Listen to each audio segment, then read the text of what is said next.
आज अगर घर में 8 लोग हैं तो 6 दवाई पे जिंदा है।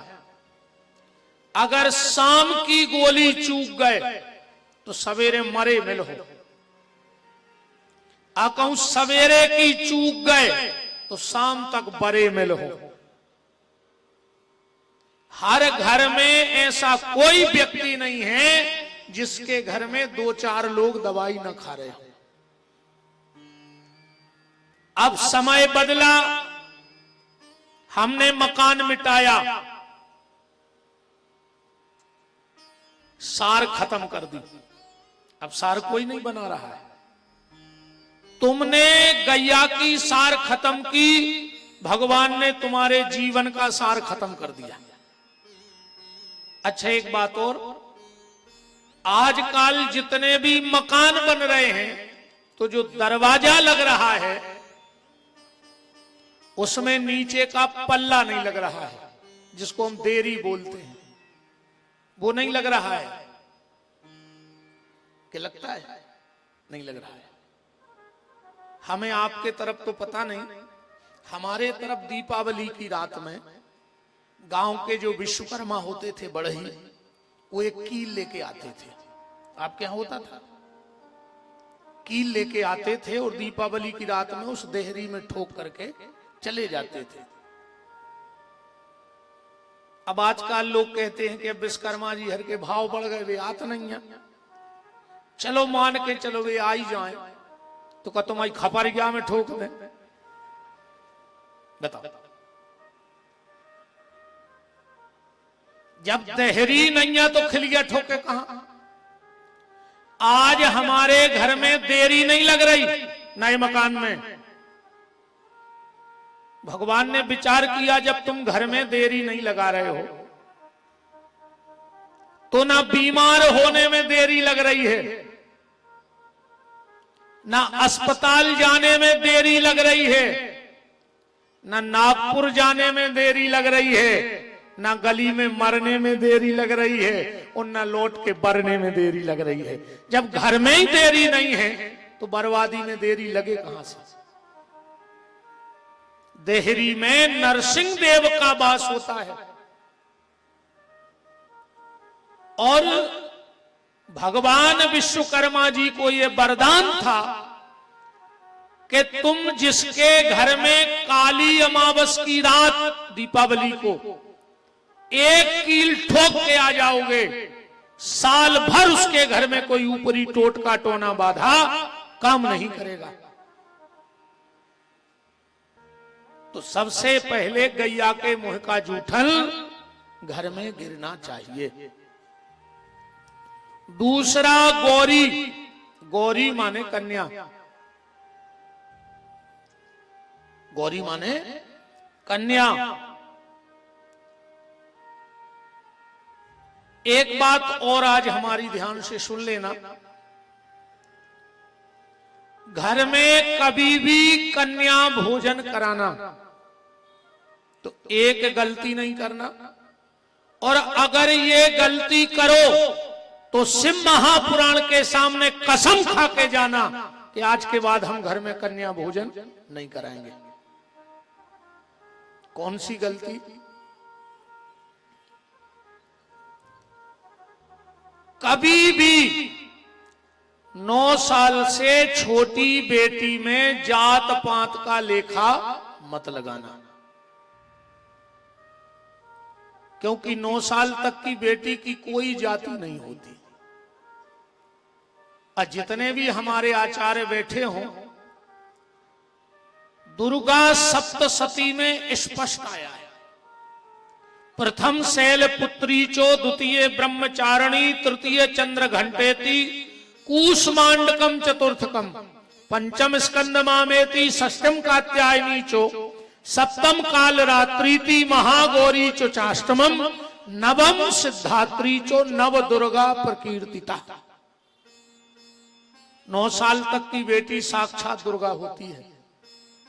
9 साल से जब तक शादी ना हो जाए तो कहलाती है कुंवारी, और शादी हो गई तो बन गई नारी, बन गई ना किसी किसी की नारी। और जिस दिन उस वंश की बेल को बढ़ा देती है तो बन जाती है महतारी। ये नारी का पूरा जीवन है। कभी भी 9 साल से छोटी बेटी में जात पात का लेखा मत लगाना। हम लोग कई बार क्या करते हैं, अच्छी समाज की बेटी आ गई तो भीतर बिठा के जमा दिया, और छोटी समाज की बेटी आ गई तो बाहर बिठा के जमा दिया। मर जाओगे उसी दिन से, विनाश के रास्ते खुल जाएंगे। भगवान शंकर भी नहीं संभाल पाए थे, फिर माता को चरणों में गिरना पड़ा था, तुम लोगों ने देखा होगा। और मैंने कल भी कहा था कि माता के मंदिर के बगल में रहने वाला कोई सुखी हो तो बता दो, कहा था कल।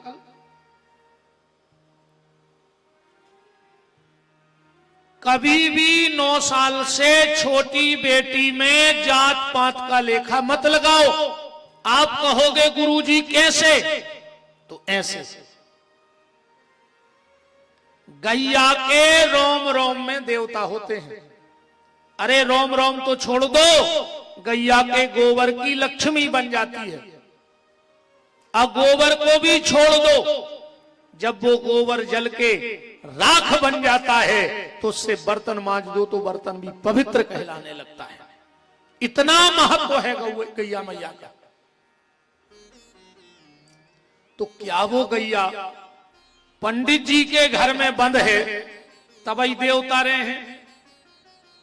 और अगर वह गैया कोई छोटी समाज को बांध लेवे तो देवता का नर्मदा जी चले जाए उतने दिन को। बताओ, गैया किसी के भी खूंटे से बंध जाए पर वो पूजा के लायक है। ऐसे ही 9 साल तक की छोटी बिटिया किसी भी समाज की हो वो प्रणाम के लायक है और पूजा के लायक है। इसलिए ये अपराध कभी मत करना।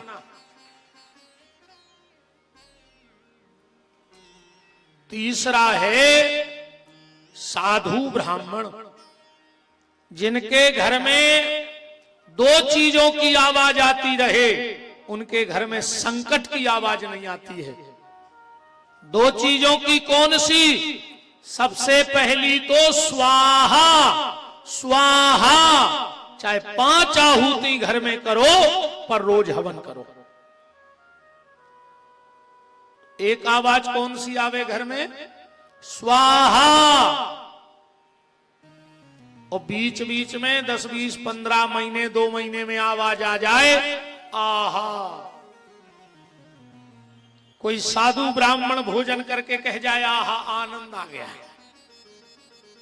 क्योंकि अब कह दें बुरा लगेगा कुछ लोगों को, पंडित जी को सिर्फ भोजन करके खुश कराया जा सकता है, दक्षिणा से खुश नहीं करा सकते। विधायक जी हमें पूरी प्रॉपर्टी लिख दें फिर भी हमें संतुष्टि नहीं है। पूरी शिवनी लिख दें कि लो गुरुजी तुम्हें दी तो हमको मंडला चाहिए, मंडला भी लिखवा दें तो हमें नागपुर चाहिए। क्योंकि संतुष्टि है किसी के पास? मरो जा रहा हो आदमी, 9 खाए तेरा की भूख जाएंगे तई न हुई तो बताओ। धीरू भाई अंबानी हरे पगले आने फिर रहे तो अपनी तो छोड़ ही दे। इनके इतना पैसा है कि अगर आज से जगह में बेच जाए तो मर जे मनो पैसा ने गिन पे मनो बेबी लगे। पर हमारी नजर में भी सुखी नहीं है। हमारी नजर में तो सुखी वे हैं जिनको टेम से भूख लगे और टेम से नींद आवे, वे भारी सुखी। 55 करोड़ को बंगला, 5 लाख को एसी लगो, 2.5 लाख को पलंग धरो, 1 लाख को पे गद्दा बिछो और भज्जा 3 गोली खा के सो रहे फिर भी नींद नहीं आ रही।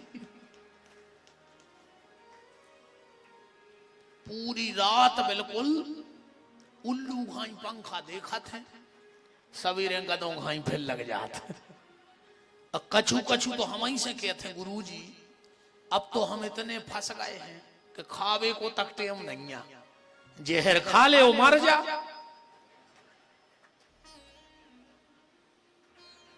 हमें क्या बताओ कौन बाप को कमा रहा है, पीठ पे बांध के ले नहीं जाने, अब पेट में खा नहीं रहे तो काय को लगे दिन रात कदम भाई। कई आदमी के तो मुझे तो खाने का तक टाइम नहीं है, उनके लाने हमारी सलाह है जहर खाओ और मर जाओ। आज का आदमी ना पेट के लिए जी रहा है और वो जानता है कि पीठ में मैं ले नहीं जा सकता, वो तो पेट ही भर में लगो है कि कितनी भला है ना।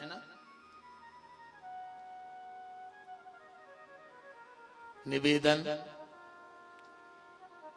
व्यासपीठ ये कह रही है सुख वो नहीं है सिराने हाथ रखता हूं जमी पर लेट जाता हूं।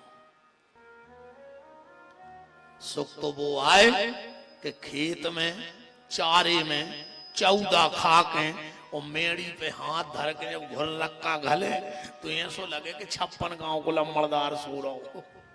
जो आज सुख टाइम से नींद आवे और टाइम से भूख लगे, समझ लियो भगवान की बहुत बड़ी कृपा है तुम पे। अच्छा जैसे ही पैसा होते और आदमी के घर में रोटी की साइज हल्की हो जाता, तुम जितने बड़े आदमी के रोटी खावे जे होती हल्की रोटी मिले, इतनी सी रोटी खा चिरंगियों घाई चुनत, और जितने गरीब के घर में जे उतनी बड़ी रोटी मिले कैसे वो कहता खा ले। अभी हम गए थे एक जगह कथा करने, बहुत बड़े आदमी थे वो, उनके यहाँ हम पहले दिन भोजन को बैठे, ये से तन्नक बड़ी रोटी हती, अष्टमी की ऐसी कुछ में भी नहीं अठवाई बना थे, उनने 2 परसी और बोले गुरुजी और लाए।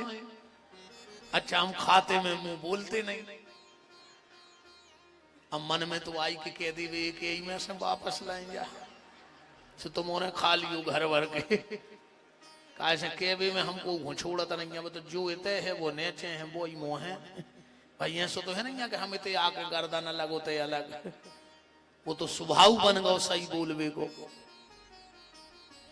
आज पैसा बहुत हो गया, रोटी का साइज छोटा हो गया।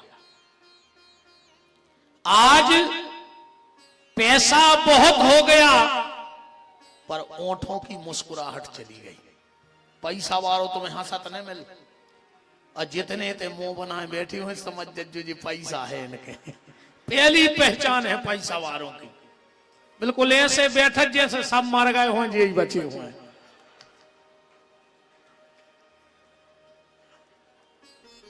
बिल्कुल गारंटी जानियो पैसा वालों हंसता ही नहीं है,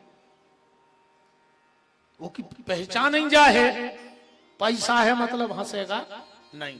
वजनदारी में बैठे, काय की वजनदारी आए, खाद तो रोटी हुई हो, ऐसा तो है नहीं है कि पैसा होगा उसको गिट्टा खान लगे हो, पिया तो पानी हुई हो, ऐसा तो है नहीं है कि पैसा होगा उसको तुम पेट्रोल पियन लगे हो। हाँ ये तो हो सकत कि तुम बिस्लरी को पी ले, अपन नल को पी ले, पर कोरोना में सबसे ज्यादा निपटे बिस्लरी वाले। एक गरीब नहीं मरो, भगवान को न्याय बहुत पक्को है प्यार, एक गरीब नहीं मरो रे, भगवान जानत है इसे ज्यादा अच्छे तुम तो हासिल जिंदगी भगवान ने दी है। तो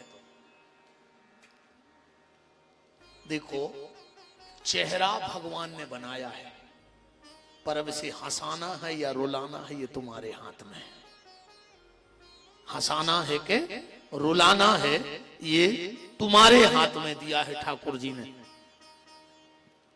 पैसा भाव, कपड़ों की साइज कम हो गई, तुम्हें जितनों बड़ो आदमी के मोड़ी मोड़ा मिले हैं उतना ही हल्के कपड़ा पहने मिले हैं। गलत कह रहे हो तो बताओ, और बिल्कुल हम तो सही के भी आए हैं। 3 दिन हो गए हम कहते आज भगा दियो अपन हुआ टेंशन नहीं लेंगे, जो तो मन होते अपनी तो गाड़ी बिल्कुल डीजल फुल रहे थे, का पता कहां से कब भागने पड़े, हमारे मुंह पे नहीं है ठिकानो। राम, 3 लोगों के मुंह की जूठन हर घर में गिरनी चाहिए। सबने हाथ जोड़ के महाप्रभु जी से कहा, महाप्रभु जी अगर आपके चरण मेरे घर में पड़ जाएं तो मेरा जीवन धन्य हो जाए। महाप्रभु जी ने सोचा इतने लोग हैं, अब हमें 2 दिन रुकना है, अब किसके यहां जाएं, जिसके ना जाएं उसे बुरा लगेगा। तो महाप्रभु जी ने एक बात कह दी, बोले भैया हमें घर जाने में कोई दिक्कत नहीं है, पर मेरा एक नियम है। बोले क्या? मैं उसके घर जाता हूं जो लखपति होता है, बिना लखपति के नीचे तो मैं उसकी छिड्डी नहीं देखता। अब बहुत पहले का समय, पहले पैसा की बहुत कीमत थी, अब नहीं है। अब पैसा की कोई कीमत नहीं है, वो भी ऐसे हमने अनुभव करो।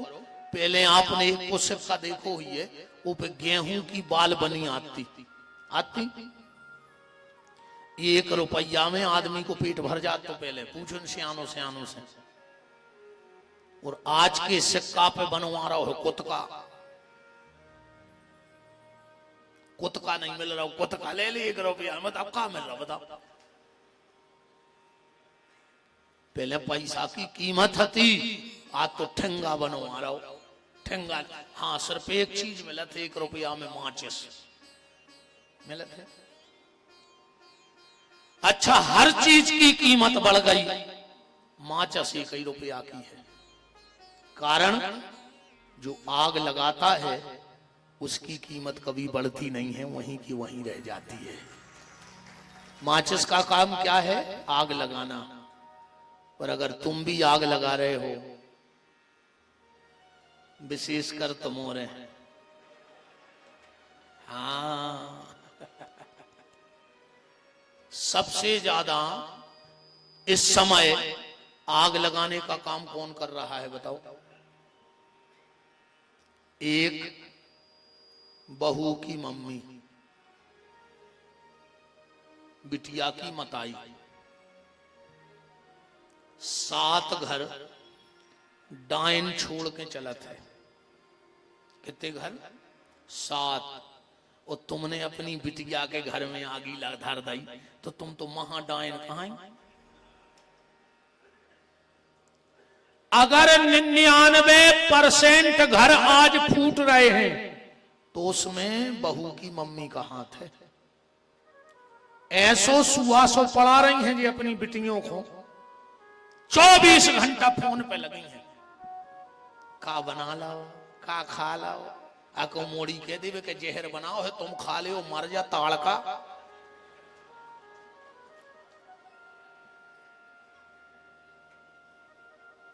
सत्यानाश कर दी तुमने अपनी बिटिया के घर की। मेरी बहनों एक बात सुन लो, जिस बेटी का विवाह के बाद ज्यादा लगाव मायके से होता है, वो ससुराल का बंटा झाड़ कर देती है। बेटी का विवाह के बाद ज्यादा लगाव अपने ससुराल से होना चाहिए। चलो हमें क्या बताओ, तुम अपनी बिटिया को घर फोड़ रही हो, भड़का रही 24 घंटा, मान के चलो वे भेज दे वे वापस। एक बात और सुन लो हमारी, उस माँ बाप से दुर्भाग्यशाली दुनिया में दूसरा कोई नहीं है कि शादी के बाद उसकी बेटी अपने पति को छोड़ के उस माँ बाप के पास रह रही हो, तो उस माँ बाप से दुर्भाग्यशाली दुनिया में और दूसरा कोई पैदा नहीं हुआ। और मेरी बहनों तुम सुन लो, मायके में रहने वाली बहनों का समाज उतना सम्मान नहीं करती है। मुंह पे भली अच्छी बातें करें, पर पीठ पीछे तो बेबाई के हैं कि खुद के कर्म होंगे, सुननी नहीं है, सुन भगा दो। तो पहली आग कौन ने लगाई है घरों में? तुम लोग क्यों डर रहे हो? बोलो। ये लोग कह रहे हैं महाराज तुम ही निपटो। इन लोगों को कह रहे डर लगता है। सही बात है, तुम लोगों को घर भी जाना है, हमारा क्या है। सबसे पहली आग लगाई है बेटी की मां ने आज घर को बर्बाद करने में, और दूसरी आग लगाई है इन पंडों ने, जो जी थारे भरत हैं, जिनको जी देवता चढ़त हैं, इनने सत्यानाश कर दी घरों की।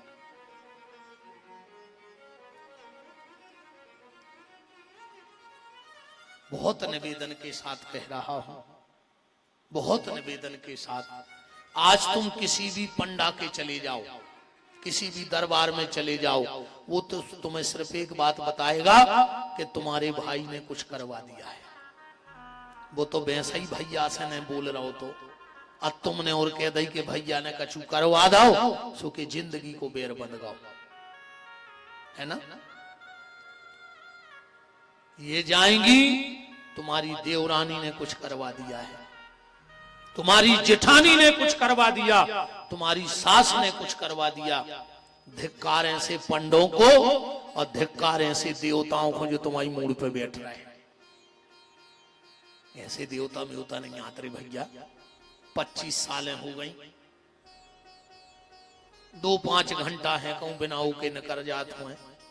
आप कभी भी 12 बजे तक सुबह आ जाना, 11 बजे तक, सुबह से लेके 11 तक पूजा में बैठते हैं।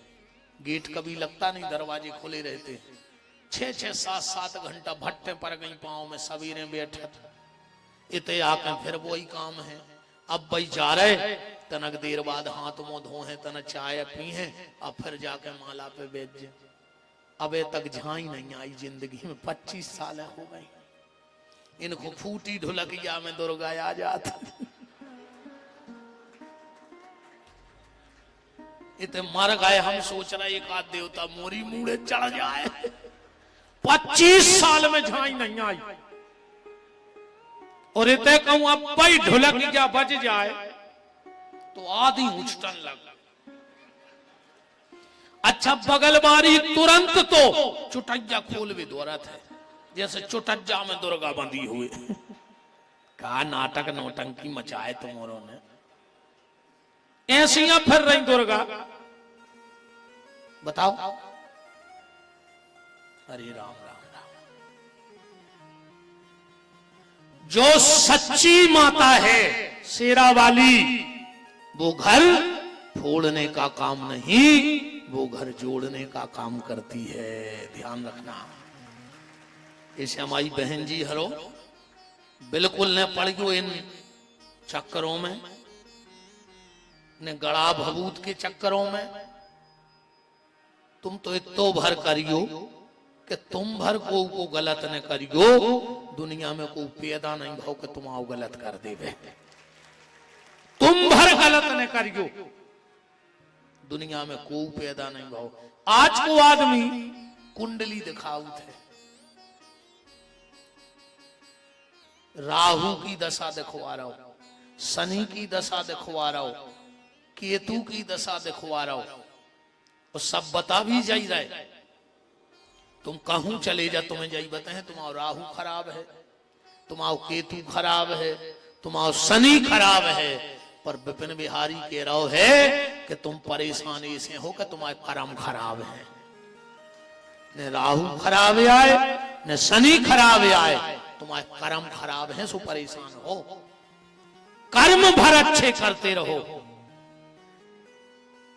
तुम भर गलत मत करो।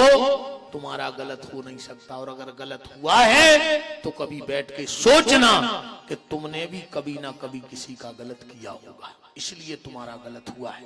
बिल्कुल सीधी सीधी बात है। तो बहन जी हरो बच गयो जी, ये दुनिया भर के हैं। दुर्गा जी आई, कहीं तुम्हारे घरे लोंगे रखी हैं, तो इतनी बड़ी गृहस्थी में कलोंगे नहीं हुई। तुम्हारे घरे नींबू रखो, अब हमारे घरे तो 3 बार नहीं अचार रखो नींबू को। बिल्कुल न परिगो इनके चक्कर में। तुम तो अपना परिवार देखो जी में फायदा है। अभी हमारे पिताजी अस्वस्थ हो गए थे कुछ दिन पहले, तो हमारे यहाँ बहुत बड़ा हॉस्पिटल है भागवदय, उसमें पिताजी भर्ती थे। तो हम अब वही थे, बहुत बड़ा पार्क बना है, तो हम उसमें एकांत में जाके बैठे थे। क्योंकि अब दिक्कत ये है कि सब लोग जानते हैं तो कहीं आ जा भी नहीं पाते ज्यादा भीड़ भाड़ में। फिर भी 5-6 माताओं ने देखा ही लाओ जाली में हो गए, हम बैठे बितवा गई, रोन लगी। हमने कहा बहन जी क्यों रो रही हो? बोले गुरुजी हमारा लड़का बीमार है, तनक भभूत दे दे भभूत। हमें हंसी आई मन ही मन। हमने कही बहन जी अगर भभूत से अच्छे होते तो हम पिताजी को 3 बूरा कंडा बार के खुआ देते। अब तक 7 दिन हो गए, हमने कहा हमें अस्पताल में, अगर भभूत से ठीक हो रहे होते तो हम 3 बूरा कंडा बार के घूर के पिया देते। हाँ एक बात जरूर है, तुम पैसे से दवाई ला सकते हो, तुम पैसे से दवाई ला सकते हो, वो लगती पुण्य से है। पैसा से दवाई नहीं लगे, लगे है तुम्हारे कर्मों से। अच्छे कर्म होंगे तो दवाई काम कर है, और नातर अगर दवाई से बचत होते तो बड़े बड़े आदमी मरते ही नहीं। बड़े बड़े डॉक्टरों के घर तो को उमर तो ही नहीं, 24 घंटा और मशीनों ही में धरे रहते। पर पुण्य तुम्हारा होना चाहिए, वो काम करेगा। हमारी भभूत से कुछ नहीं होना है, पुण्य तुम्हारा होना चाहिए। बात चल रही थी ठेंगा की, 1 रुपया की। पहले पैसे की कीमत थी।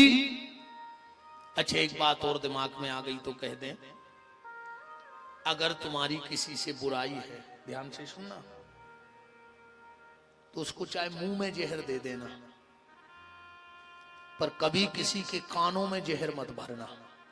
क्योंकि जब मुंह के द्वारा किसी को जहर दिया जाता है तो एक व्यक्ति मरता है, पर जब कानों के द्वारा किसी के शब्दों के द्वारा किसी के कानों में जहर दिया जाता है तो परिवार नष्ट हो जाते हैं।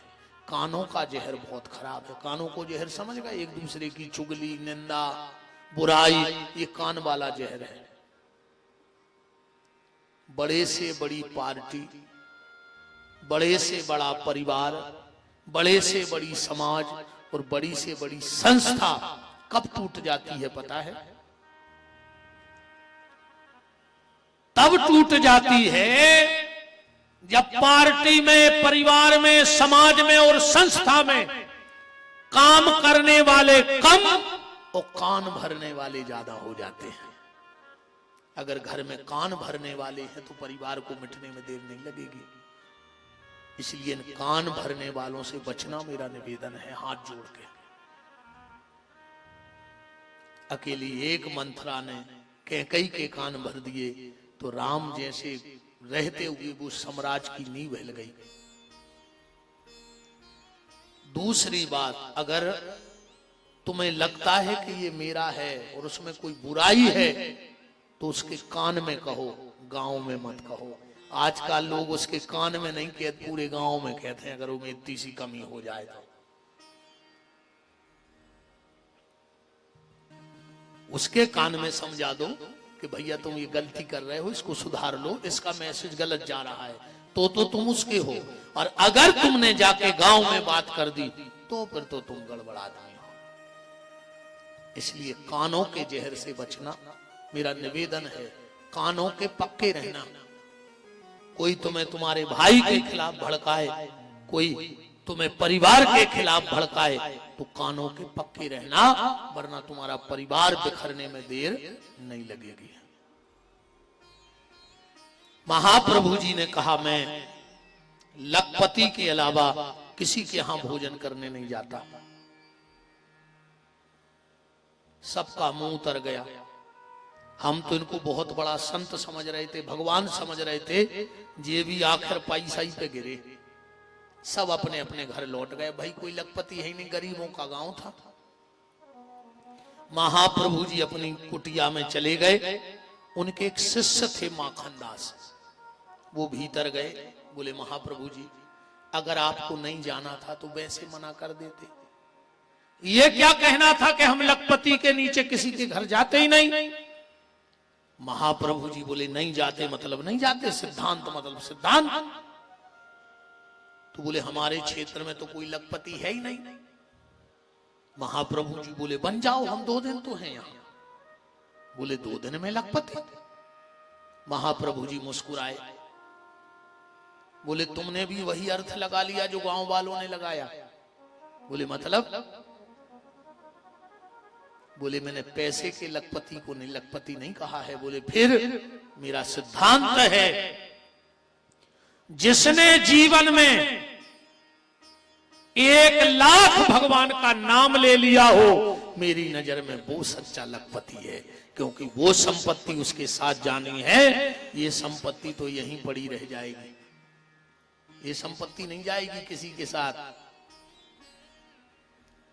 आखिरी में लकड़ियों में हाथ डाल के लंगोटी तक फटा दे, कुछ नहीं जाए संग है। सास मरी और बहू गरे को दौरी, काए उकी गरी मेरे थे चैन। सुबह बहू के थे जिंदा में तो चैन से रहन नहीं दा, मरे ही में चैन दाए जा है ना। तो सच्ची दौलत क्या है जीव की? भगवान का नाम। कि जिनकी लागी लगन भगवान में, उनका दीपक जलेगा तूफान में। जिनकी लागी लगन भगवान में, उनका दीपक जलेगा तूफान में। बोलो रे भैया हरो। पहले तुम्हारी तरफ एक बंदूक चलत थी, बंदूक गोबर वाली, तुम्हें अच्छो गोबर धांसो और चटका दे, बहुत तेज आवाज आती लोहे की उमें राड से। बंदूक गोबर खा के बोलत थी, तुमने तो रोटी खा के आए हो कि नहीं आए? धिक्कार है अगर तुम्हारे मुंह से आवाज नहीं निकल रही। बस लोहे की नाल गोबर खा के बोलत थी और तुम रोटी खा के नहीं बोल रहे, तो रात में फांसी लगा के मर जाइयो। काय खंजी रहे। जिनकी लागी लगन भगवान में, उनका दीपक जलेगा तूफान में। जिनकी लागी लगन भगवान में, उनका दीपक जलेगा तूफान में। हरि वो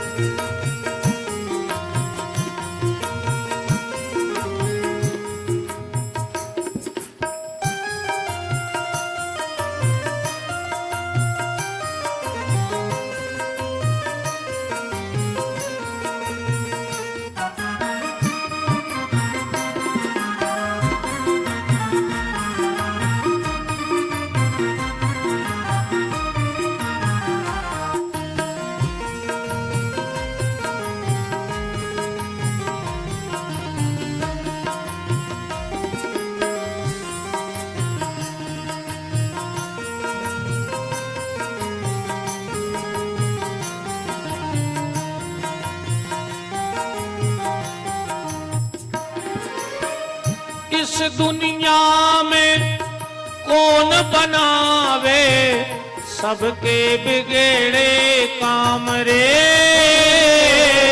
सबके बिगड़े काम रे, सबके बिगड़े काम रे। इस दुनिया में कौन बनावे सबके बिगड़े काम रे। सबके बिगड़े काम रे, सबके बिगड़े काम रे। अनहोनी को होनी कर दे ऐसा प्रभु का नाम रे, ऐसा प्रभु का नाम रे, ऐसा प्रभु का नाम रे।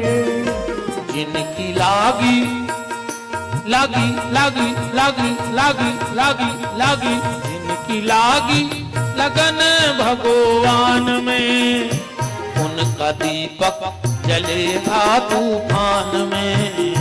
जिनकी लागे लगना भगवान में, उनका दीपक जलेगा तूफान में। जिनकी लागी लगन भगवान में, उनका दीपक जलेगा तूफान में। जिनकी लागे लगना भगवान में, उनका दीपक जलेगा तूफान में। काशी विश्वनाथ की जय हो। कल आप चर्चा में सुन रहे थे, ब्रह्मा जी के 5 सिर, 5 मंत्रों का भगवान शिव के मुंह से प्राकट। अब भगवान शंकर ने अपने मुंह से 5 पेड़ प्रकट किए। भगवान शंकर के मुंह से जो पहला वृक्ष प्रकट हुआ वो था आक, अकौआ। दूसरा जो वृक्ष भगवान शंकर के मुंह से प्रकट हुआ वो था धतूरा। तीसरा वृक्ष था विजया, विजया माने भांग। अब एक बात का मैं आप सबसे निवेदन कर दूं, भगवान शंकर भांग नहीं पीते, ठीक ना, भगवान शंकर गांजा पीते हैं। पर आज हमारे सनातन धर्म को बदनाम करने के लिए अभी आप नेट पे डालो शिव जी की फोटो, अगर 100 फोटो नेट पे निकलेंगी तो उसमें 75 फोटो शंकर जी चिलमलाए मिल है। उमें आप शंकर जी के भजन निकालो तो 80% भजन में या तो भांग पीने का जिक्र आएगा या गांजा पीने का जिक्र आएगा। जबकि मैं चैलेंज दे रहा हूं इस मंच से, मुझे एक शास्त्र, एक पुराण, एक वेद में बता दो कि भगवान शंकर भांग पीते हैं या गांजा पीते हैं। इस सनातन धर्म को बदनाम करने का एक बड़ा, भगवान शंकर को गंजेड़ी भंगेड़ी बता दिया लोगों ने। चलो एक बात और माने, भगवान शंकर भांग पीते हैं, ये जो गांजा पीते ना, ये बहुत शंकर जी की जय बोल के चिलम लगाऊ थे। माने तुम गांजो पी के शंकर जी बन रहे, तो शंकर जी ने तो जहर पियो, तो तुम सेल पास खा के बताओ। शंकर जी तो सांप लिपटाए, तुम 10-20 छिपकली की माला पहन लो।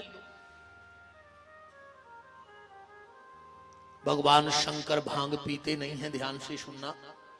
जो भी विद्वान बैठे हों, यजुर्वेद में भांग के बारे में लिखा आया है, और वहां लिखा क्या है? ओम विजयम धनु कपर्दिनो विशल्यो बाण बामुतो अनेसन्नस्जा आभूरशः निखंगधि। और आखिरी में इस मंत्र में लिखा है, श्री भगवत सांब सदा शिवाय नमः विजया, विजया माने भांग, विजया स्नानम समर्पयामि। भगवान शंकर भांग पीते नहीं हैं, भांग से स्नान करते हैं। क्यों? इसलिए करते हैं, भगवान शंकर ने हलाहल जहर पी रखा है, ये तो कथा आप सब जानते हैं। तो भगवान शंकर को शरीर में बड़ी जलन होती है, इसीलिए हम लोग जब बैसाख का महीना आता है, आपके तरफ होता है ऐसा, शिव जी के ऊपर एक मटका रख देते हैं, रखते हैं बैसाख के महीने में, उसमें अच्छा ठंडा जल भर देते हैं और उसमें रुई की बत्ती डाल देते हैं, एक एक बूंद जल उसमें से शिव जी पे गिरता रहता है। बैसाख के महीने में गर्मी अधिक पड़ती है, तो भगवान शंकर को उस विष की जलन अधिक होती है, इसलिए हम उनके ऊपर ठंडा जल रख देते हैं कि एक एक बूंद जल उनके ऊपर पड़ता रहे। तो भगवान शंकर के शरीर में भयंकर जलन होती है, इसलिए भांग को पीसकर उनके शरीर पे रख दिया जाता है। भांग में बड़ी ठंडक होती है। कभी करके देखना, कई बार हम लोगों को ऐसा लगता है जैसे हाथ में जलन हो रही है, चोट नहीं लगी पर पूरा हाथ जलता है। कभी कभी ऐसा लगता पेट के ऊपर जलन हो रही, पीठ में, पांव में चोट नहीं लगी है पर जलन हो रही है। आप उतनी जगह पे कभी भांग रख के देखना, आपको तुरंत शांति मिलेगी। तो भगवान शंकर के पूरे शरीर से आग निकलती है, तो भगवान शंकर के ऊपर भांग का लेप कर देते हैं, जिससे उनको ठंडक मिलती है। भगवान शंकर भंगेड़ी गंजेड़ी नहीं है। अरे जिसने राम नाम का नशा कर लिया, उसके लिए संसार के नशे की क्या जरूरत है। तो तीसरा वृक्ष कौन सा निकला? भांग। चौथा निकला समी, और पांचवा निकला दूर्वा घास। अब जब 5 पेड़ भगवान शंकर ने प्रकट किए, तो 2 पेड़ ब्रह्मा और विष्णु ने प्रकट किए। भगवान ब्रह्मा के मुंह से जो वृक्ष निकला वो था श्वेत चंदन, और जो भगवान विष्णु के मुंह से वृक्ष निकला वो था रक्त चंदन। उस वक्त ब्रह्मा जी के मन में झूठ था। कल मैंने सुनाया था, झूठ बोला था। तो ब्रह्मा के मुंह में झूठ था, तो जो श्वेत चंदन निकला, भगवान शंकर ने कहा इसे हम कभी स्वीकार नहीं करेंगे। इसलिए सफेद चंदन कभी भगवान शंकर की पिंडी को नहीं लगाना चाहिए, व्यक्ति की बुद्धि खराब हो जाती है। जो श्वेत चंदन भगवान शंकर की पिंडी को, भगवान शंकर को रक्त चंदन, थोड़ा लाल कलर का चंदन लगाना चाहिए। श्वेत गांगोटी कई बार लोग घोर के शिव जी को लगा देते हैं, नहीं लगाना चाहिए। अब तीनों देवताओं ने एक वृक्ष प्रकट किया मिलकर के, और जिसका नाम था बेलपत्र। शिव महापुराण में कथा आती है कि ब्रह्मा विष्णु महेश के मुंह से तेज निकला और उसी तेज से बेल का वृक्ष बन गया। पर वेदों में इसके अलग कथा आती है बेलपत्र की। बेलपत्र कैसे उत्पन्न हुआ, जरा ध्यान से सुनना। एक बार क्या हुआ, माता महालक्ष्मी भगवान शिव की आराधना के लिए बैठी और आसन पे बैठ गई, और आसन पे बैठ करके संकल्प कर लिया, मैं भगवान विष्णु की कसम खाती हूं शिव जी को 108 फल चढ़ाऊंगी। और बैठ गई, सबसे कह दिया कमरे में कोई नहीं आएगा। 3 चीजें जितनी गुप्त रख सको उतनी गुप्त रखना, अगर वास्तव में इनका फल चाहिए तो। पहला, भोजन। कोशिश करना कि भोजन ज्यादा से ज्यादा एकांत में हो या अच्छे लोगों के साथ हो। भोजन पे सबकी नजर नहीं पड़नी चाहिए। हमसे कई बार लोग नाराज रहते, गुरुजी छुप के भोजन क्यों करते हो। हम जब भोजन करने बैठते हैं तो हमारे कमरे में सिर्फ एक लोग जाएंगे, जो भी लेके जाएंगे रोटी दाल प्रसाद, बाकी किसी को कोई परमिशन नहीं। हमने कभी बैठ के पंक्ति, कभी साधु समाज में बैठ के जरूर करते हैं, पर हम पंक्ति नहीं करते। अब बुरा लगे तो और भला लगे तो। भोजन गुप्त होना चाहिए। पर आजकल तो गार्डनों में आ गओ भोजन, कैसे तुम उन्हें खा लेते। आधा घंटा बाद सलाद की टेबल देखियो बफर में, ऐसी लगत है जैसे पे कुत्ता लड़ पड़े हुए हैं। इतनी खराब लगत है वह सलाद की टेबल, कैसे तुम उन्हें खा लिए थे। बहुत मजा आते, हम जाने तो पड़ा थे हम यार, भैया खा तो भली नहीं है पर अब जाने पड़ा।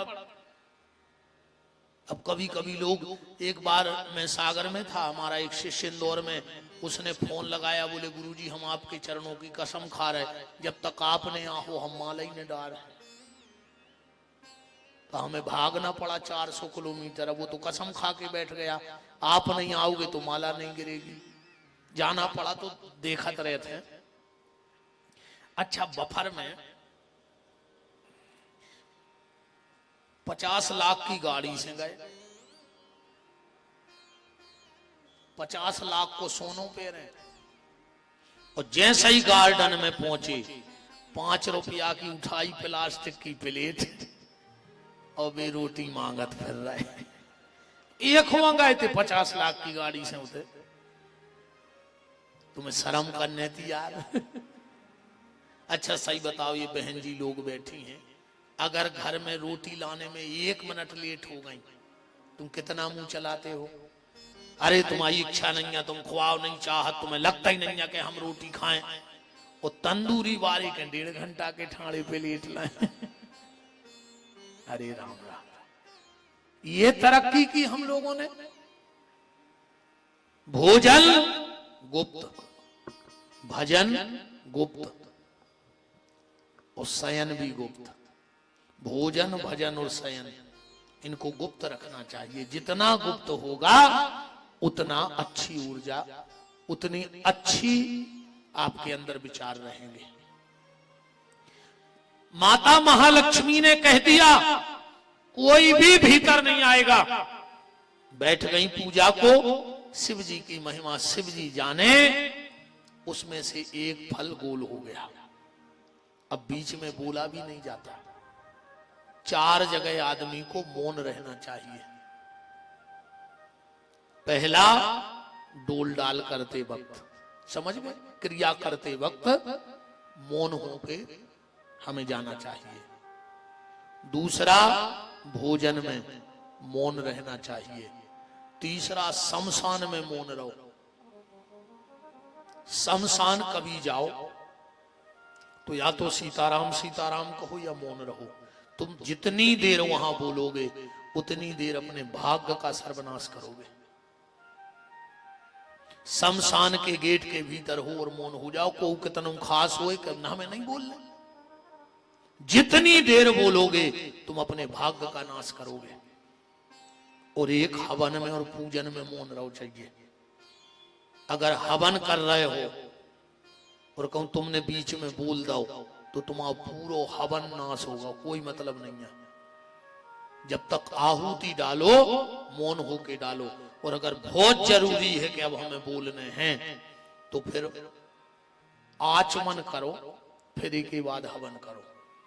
अगर मान के चलो तुम स्वाहा स्वाहा और इतने में आए भैया साकल ले आओ, अब तुम्हें आहुति डालने का अधिकार नहीं है। फिर तुरंत 3 बार आचमन करो और उसके बाद फिर हवन करो। वरना जितनी आहुति तुम बोलने के बाद डालोगे तुम्हारे धन का नाश होता जाएगा, तुम कंगाल हो जाओगे। और अगर मेरी बात ना मानो, तुम 7 दिन हवन करो, एक आहुति छोड़ो फिर को बते आओ, एक आहुति छोड़ो फिर बते आओ। 7 दिन ऐसो हवन कर ले, तुम्हें हमारी ताकत को पता पड़ जाए कि हम झूठी के रहे थे कि सांची के रहे थे। इसलिए जब भी हवन करो तो बिल्कुल मौन, और अगर बोलना पड़े तो फिर साकल रखो, 3 बार आचमन करो, एक ही बात फिर हवन करो। लक्ष्मी जी महालक्ष्मी फल चढ़ा रही हैं। संकल्प लिया था 108 का और फल बचे 107। माता महालक्ष्मी घबरा गई कि अब क्या करें। बोल सकते नहीं वरना पूरी पूजा खंडित हो जाएगी। उठ सकते नहीं आसन पे से। जब कुछ दिमाग काम ना किया तो जानते हो माता ने क्या किया? माता महालक्ष्मी ने अपना एक स्तन काट करके, बगल में खडक पड़ी थी, उठाई और अपना एक स्तन काट के भगवान शंकर की पिंडी पे चढ़ा दिया। भगवान शंकर प्रकट हो गए और स्तन को ले जा करके और कैलाश की जमीन में रख दिया और वहीं से बेल के वृक्ष की उत्पत्ति हो गई। बोलो वृंदावन बिहारी लाल के। अब ये कथा जिन विद्वानों को पढ़नी हो कहां लिखी है तो घर में जाके श्री सूत्र पढ़ लेना। श्री सूत्र में ये पूरी कथा आई है। हिरण्यवर्णाम हरिणीम चंद्राम हिरण्यमयीम लक्ष्मीम जात वेदो म आवह ताम आवह जात वेदो लक्ष्मी मनपगामनी यस्यम हिरण्यम बिंदेयम गामश्वम पुरुषानहम अस्य पूर्वाम रथ मध्याम हस्तनाद प्रमोदिनी। बहुत लंबो चौड़ो है यार जो मंत्र, हमें जितो आत तो हमने बोल दो, वो तो हमने प्रमाण के लाने बता दी, वो तो बहुत लंबो है भाई। हम पूरा पढ़ाई ने सुने तुम्हारे चित्ते चढ़ने कथा चढ़ गई जुबा हमने बताई दी। बताओ अच्छा हम संस्कृत ही संस्कृत बोल रहे, समझ में आ है कोई मतलब नहीं है। वो तो विद्वानों के लाने प्रमाण बता दो कि उतर लिखो है सो देख ली। बेल के वृक्ष का इतना महत्व है, इतना महत्व है। एक बार ध्यान से सुनना, एक बहेलिया था, बिल्कुल सीधा सच्चा भोला भाला, ज्यादा पूजा पाठ नहीं, जानता ही नहीं था पूजा होती, वो भगवान ही को नहीं जानत तो। पर उसका एक नियम था कि जब तक अपने बूढ़े माँ बाप को रोटी नहीं खिला देता था तो रोटी नहीं खाता था। और मुझे लगता है कि उसकी ये सबसे बड़ी पूजा है, सबसे बड़ी पूजा है। न तुम कितना भोग लगाते रहो घरे, अको माँ बाप भूखे बैठे। अब आजकल जिंदा में बाप को पानी नहीं देता आदमी, वो मर जात सो जे रसगुल्ला बनवाओ तेरे में, पूरे जितने दरुआ रिश्तेदार रहे सबको जोड़ ले।